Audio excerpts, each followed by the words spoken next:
Hello students, ഇന്ന് നമ്മൾ പഠിക്കാൻ പോകുന്നത് 10ാം ക്ലാസ്സിലെ മറ്റൊരു പാഠഭാഗമായ എ പീസ് ഓഫ് സ്ട്രിംഗ് എന്ന കഥയാണ്. ഗോർഡോവില്ലയിലെ വളരെ തിരക്കുള്ള ഒരു ചന്ത ദിവസമായിരുന്നു അന്ന്. നിരവധി കർഷകർ തങ്ങൾക്ക് വിൽക്കാനുള്ള വസ്തുക്കളുമായി എത്തിത്തുടങ്ങി. ഈ സമയത്ത് ഹോച്ച്കോം എന്നു പേരുള്ള ഒരു മനുഷ്യനും ചന്തയിലേക്ക് എത്തുന്നു. വരുന്ന വഴിയിലായി കിടന്ന ഒരു നൂലിൻ്റെ കഷ്ണം അദ്ദേഹം എടുത്ത് പോക്കറ്റിലിടുന്നു. കാരണം എന്ത് വസ്തുക്കളും സൂക്ഷിച്ചു വെക്കുക ഹോച്ച്കോമിൻ്റെ പതിവായിരുന്നു. എന്നാൽ തൻ്റെ ശത്രുവായ ഒരാൾ ഇതെല്ലാം കാണുന്നുണ്ടെന്ന് മനസ്സിലാക്കിയ ഹോച്ച്കോം താൻ എന്തോ തിരയുകയാണെന്ന മട്ടിൽ അഭിനയിച്ചു. ശേഷം ചന്തയിലൂടെ നടന്നു. വിൽപ്പനകളെല്ലാം അവസാനിപ്പിച്ച് വിശ്രമത്തിലിരിക്കുന്ന ആളുകളുടെ ഇടയിലേക്ക് ഒരു അനൗൺസർ എത്തുകയാണ്.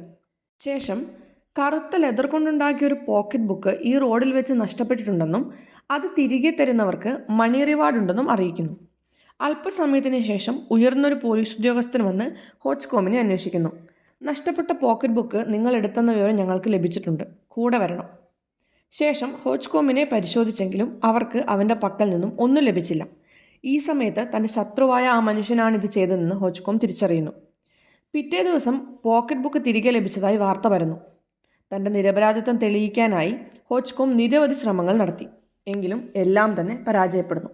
അങ്ങനെ മരണം വരെ ഹോച്ച്കോം താൻ നിരപരാധിയാണെന്ന് തെളിയിക്കാൻ ശ്രമിച്ചുകൊണ്ടേയിരുന്നു.